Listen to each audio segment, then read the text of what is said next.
Action. Okay guys, nandito tayo ngayon sa Central, sa pier. Sasakay tayo ng Aqualuna.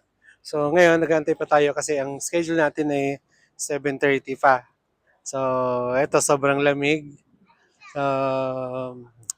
Mas malamig siguro mamaya. Medyo maalon. Hindi ko lang alam kung nakakahilo mamaya sa dagat. Kaya lang, syempre, no choice. Kasi ngayon ang schedule ng ating sakay sa Aqualuna. So, naka-ano kasi siya, naka-fixed date. So, hindi siya pwedeng i-reschedule. So, kaya no choice. Kailangan natin sumakay kahit maalon ang dagat. So, habang nag-aantay, sightseeing muna tayo.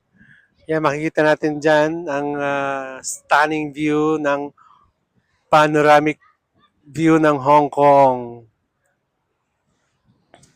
So makikita natin mamaya, mawi-witness natin mamaya ang Symphony of Lights. So may mga laser lights, may mga sounds. So hindi nga ayan, so sa kabilang side yung 100 Sky Observatory Tower. Yan yung pinakamataas na building sa Hong Kong. Diyan kami pumunta nung